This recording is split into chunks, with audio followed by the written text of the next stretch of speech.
Chandelier కొనే ముందు ఏ size కొనాలని ఎవరు చెప్పరు, అందుకే ఈ విషయాలు ఖచ్చితంగా దృష్టిలో పెట్టుకోండి. Room length plus width in feet is equal to diameter of the chandelier. For suppose 11 into 14 feet room size తీసుకుంటే 11 + 14 ఈజ్ ఈక్వల్ టు 25, అంటే 25 inches డయామీటర్ ఉన్న షాండ్లియర్ ఉండాలి. అలాగే షాండ్లియర్ హైట్ కోసం సీలింగ్ హైట్ ని 2.5 or 3 తో మల్టిప్లై చేయాలి.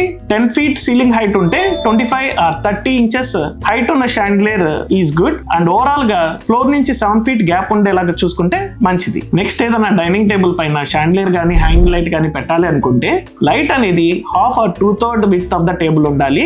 And table నుండి గ్యాప్ వచ్చేసి for example 8 feet ceiling height ఉంటే 30 or 36 inches above the table ఉండాలి. మీ సీలింగ్ హైట్ అంతకంటే ఎక్కువ ఉంటే ఫర్ ఎవ్రీ ఎక్స్ట్రా 1 feet కి 3 inches మీ లైట్ పెంచుకుంటే బాగుంటుంది. చాలా మందికి ఉండే కామన్ డౌట్ ఏంటంటే డైనింగ్ టేబుల్ పైన లైట్స్ పెడితే అవి తగులుతాయి కదా అని. కానీ టేబుల్ టాప్ పైన పెట్టే లైట్స్ ఆ ఏరియాలో ఎవరు నడవరు, సో ఆ ఛాన్సే ఉండదు. ఇలాంటి హోమ్ లైటింగ్ టిప్స్ మరిన్ని కావాలంటే లిబర్టీ గోల్డ్ పేజ్ ని ఫాలో అవ్వండి. Thank you. Please do visit our Liberty gold lighting showroom, 1 Town, Samarangan Chowk, Vijayawada. Our team will guide you. Thank you.